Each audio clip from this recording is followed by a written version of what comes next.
और कहा जाता है कि शहरों में शिक्षा का प्रचार प्रसार ज्यादा होता है, लिहाजा यह माना जाता है कि ग्रामीण क्षेत्रों के मुकाबले शहरी क्षेत्र का मतदाता ज्यादा जागरूक और साधन संपन्न भी होता है। लेकिन पिछले कुछ चुनावों के ये ट्रेंड बताते हैं कि मध्य प्रदेश का ग्रामीण मतदाता जहां बड़ी संख्या में अपने मताधिकार का इस्तेमाल करने के लिए वोटों के लिए जाता है, पोलिंग बूथ तक पहुंचता है, तो वहीं शहरी क्षेत्रों में वोटिंग को लेकर के लोगों में रुझान कम दिखाई दे रहा है, वो भी तब जब गांव के मुकाबले शहरों में बूथ तक पहुंच ज्यादा आसान होती है।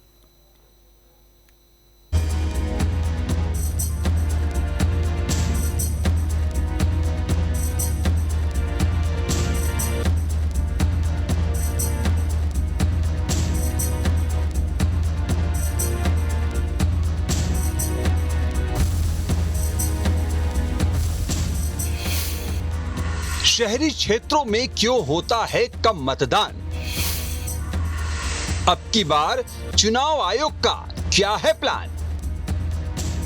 जी हां, मध्य प्रदेश एक बार फिर चुनावी समर की ओर बढ़ रहा है। सियासी दलों ने मतदाताओं को लुभाना शुरू कर दिया है। वहीं पसंद और नापसंद को लेकर लोग अपनी राय भी रख रहे हैं। कोई किसी का समर्थन कर रहा है तो कोई विरोध में है। लेकिन बड़ा सवाल है कि सियासी दलों पर सवाल खड़े करने वाले मतदाता खुद अपने अधिकारों का कितना इस्तेमाल करते हैं। दरअसल 2018 के विधानसभा चुनाव में ये देखा गया कि शहरी क्षेत्रों में मतदान प्रदेश के औसत मतदान से भी कम रहा था। तब 75.63% था राज्य का औसत मतदान। 27,200 मतदान केंद्रों पर 65% से कम मतदान हुआ था। 6,920 केंद्रों पर महिलाओं का मतदान पुरुषों की तुलना में 10% कम था। भोपाल, इंदौर, जबलपुर और ग्वालियर के अधिकतर विधानसभा क्षेत्रों में वोटिंग औसत से कम थी। इंदौर के 9 में से 6, भोपाल के 6, जबलपुर के 5 और ग्वालियर के सभी 6 विधानसभा सीटों पर कम वोटिंग हुई थी। रीवा और सीधी की सभी सीटों और उज्जैन की 2 सीटों पर औसत से कम मतदान हुआ था।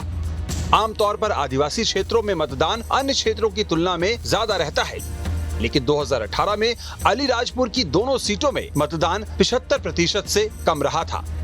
सागर की 7, भिंड की सभी 5 और मुरैना की 6 में से 5 सीटों पर भी वोटिंग कम हुई थी। पिछले विधानसभा चुनाव में 19 जिलों में राज्य के औसत से कम मतदान हुआ था। शहरी लोग हैं, वो पढ़े लिखे होते हैं और अपने अधिकारों के प्रति जागरूक होते हैं, लेकिन इन जागरूक लोगों में भी टर्नआउट कम है और जहां शिक्षा कम है वहां ज्यादा है। इसका तात्पर्य यह है कि इन लोगों के पास अपने अधिकारों का प्रयोग करने से ज्यादा कुछ और कामों का वक्त है। ऐसे में systematic voters education and electoral participation जो प्रोग्राम है स्वीप, उसमें कुछ ऐसी इनिशिएटिव लानी चाहिए जिससे इस वर्ग के वोटर्स को आकर्षित किया जाए और ये कहीं ना कहीं स्टेट का जो पिछले समय से रिकॉर्ड था उसको भी तोड़ेगा। तो 2018 के वोटिंग ट्रेंड ये बता रहे हैं कि लोग बेशक बातें बड़ी बड़ी करें, खासकर जागरूक शहरी मतदाता, लेकिन वोटिंग को लेकर रुझान अब भी कम है। हालांकि चुनाव आयोग इस बार मध्य प्रदेश में मतदान प्रतिशत बढ़ाने के लिए कोशिशें कर रहा है। वोटिंग बढ़ाने के लिए युवा और महिलाओं पर फोकस किया जा रहा है। युवा और महिलाओं से संपर्क का कार्यक्रम चल रहा है। प्रत्येक विधानसभा क्षेत्र में 50-50 मतदान केंद्र चिन्हित किए गए हैं। मतदान के प्रति जागरूक करने के लिए स्कूल और कॉलेजों में क्लब गठित किए गए हैं।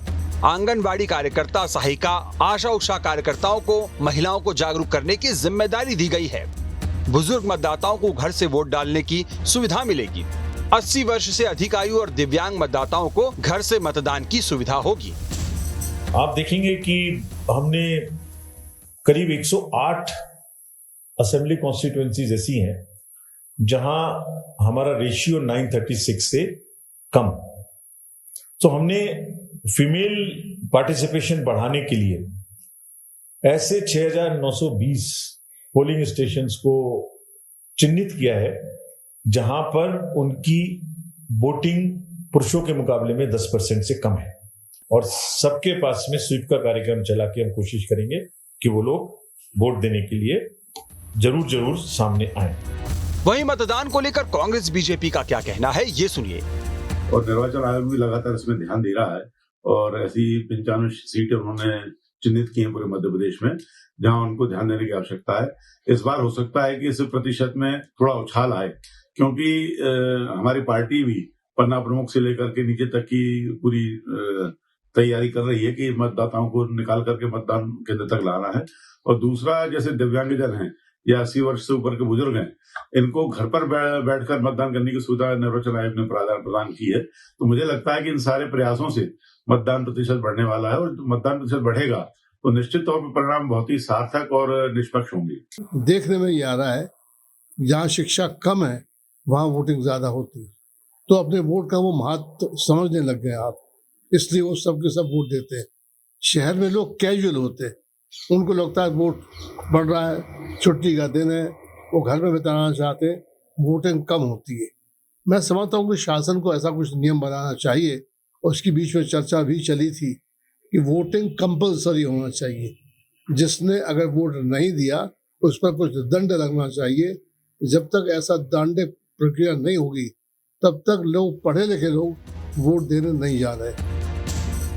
नवंबर में प्रस्तावित मध्य प्रदेश विधानसभा चुनाव में 80% मतदाता अपने मताधिकार का उपयोग करें, इसके लिए चुनाव आयोग भी ग्राउंड लेवल पर काम कर रहा है। लेकिन ये जिम्मेदारी सिर्फ सियासी दलों या चुनाव आयोग की नहीं है, बल्कि जनता को भी लोकतंत्र के इस पर्व में अपनी हिस्सेदारी बढ़ानी होगी और मतदान के लिए घरों से बाहर निकलना होगा।